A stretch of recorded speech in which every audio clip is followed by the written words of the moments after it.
22 bishan Oktoobar waa xilliga dawladda Soomaaliya ay calaamadeysay furitaanka shirka dib u heshiisiinta beelaha ku dhaqan gobolada Jubbooyinka iyo Gedo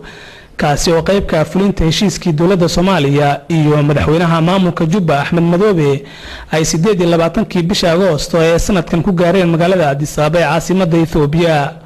shirkan waxaa loogu talagalay in la isugu keeno shacabka ku dhaqan gobolada Jubbooyinka iyo Gedo si loo soo afjaro khilaafka siyaasadeed ee salka ku haya maamulka deegaanada gobolada Jubbooyinka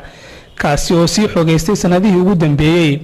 markii xoogga al-shabaab laga saaray magaalada Kismaayo iyo deegaano kale oo kamid ah goboladaasi. hadda waxaa magaalada Muqdisho ku diyaara xubno matalaya qaar kamid ah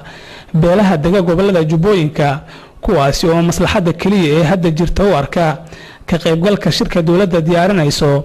maadaama loo ogolaaday Axmed Madoobe inuu muddo 2 sano ah hayo talada maamulka Jubba kadib khilaaf muddo socday oo dhex maray isaga iyo dawladda Soomaaliya.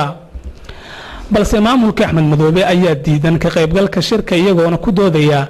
in qorshaha heshiiska uu ahaa in shirka qaybta koowaad lagu qabto magaalada Muqdisho kan labaadna la isugu tago Kismaayo taasna fulinteeda hadda la joogo maadaama dhinacooda ay fuliyeen heshiiskii qaybtiisa koowaad markii Axmed Madoobe uu bishii hore ee sanadkan soo gaaray magaalada Muqdisho lana kulmay dhinacyada Jubbooyinka waa sida uu hadalka u dhigay madaxweynaha maamulkaasi. dawladda Soomaaliya waxaa horyaala xal u helidda diidmada maamulka Jubba ee ku aadan ka qaybgalka shirkan taasi oo dhaawici doonta qabsoomidda shirkan haddii aan xal loo helin arrintaasi maadaama maamulkaasi uu yahay garab muhiim ah oo saldhig u ah ujeedada shirkan loo aasaasay. wax ka yar 2 bilood ayaa laga joogaa xilligii ay labada dhinac ku wada heshiiyeen magaalada Addis Ababa ee caasimadda waddanka Itoobiya waxaana iminka muuqanaya bilowga khilaaf laga cabsi qabo inuu sii xoogaysto kaasi oo loo sababeynayo hanaanka loo maray heshiiskan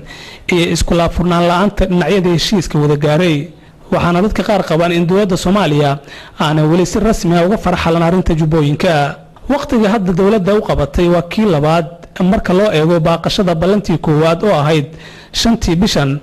waxaana u badan tahay in mar kale uu dib u dhac ku imaan doono xilliga loo qabtay qabsoomidda shirkan oo ku beegan 22 bishan Oktoobar haddii aan muwaafaqo laga helin maamulka uu hogaamiye Axmed Madoobe ee Jubba.